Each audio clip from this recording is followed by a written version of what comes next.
Hello guys, dito tayo ngayon sa compressor natin. Mamanual natin ito at kukunan natin ng temperature. Lagi siyang nasisira transformer nito. Kapapalit lang ng isang linggo, ngayon sira na naman. Ito bago na naman ulit.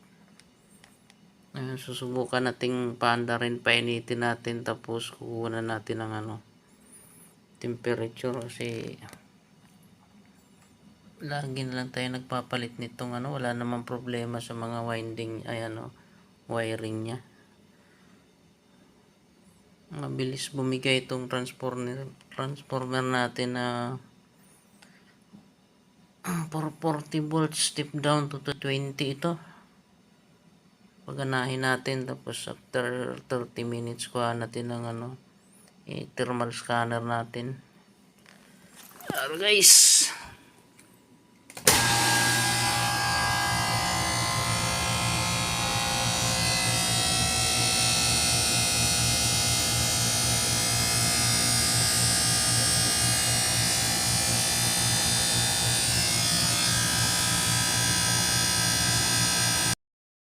Guys, kukunan natin siya ng scanning natin siya. Tingnan natin kung mainit pa talaga o ano bang dahilan ng pagkasira niya sa transformer na to.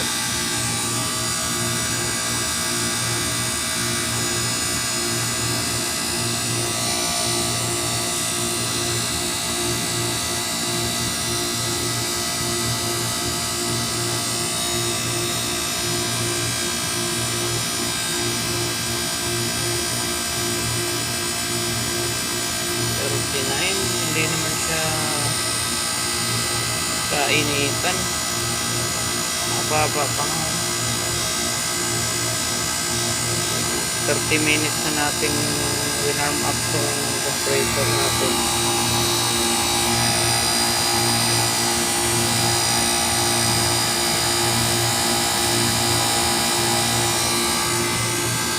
Ayan,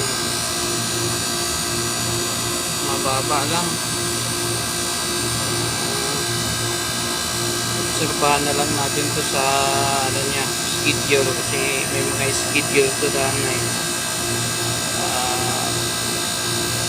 naka-BMS ito sa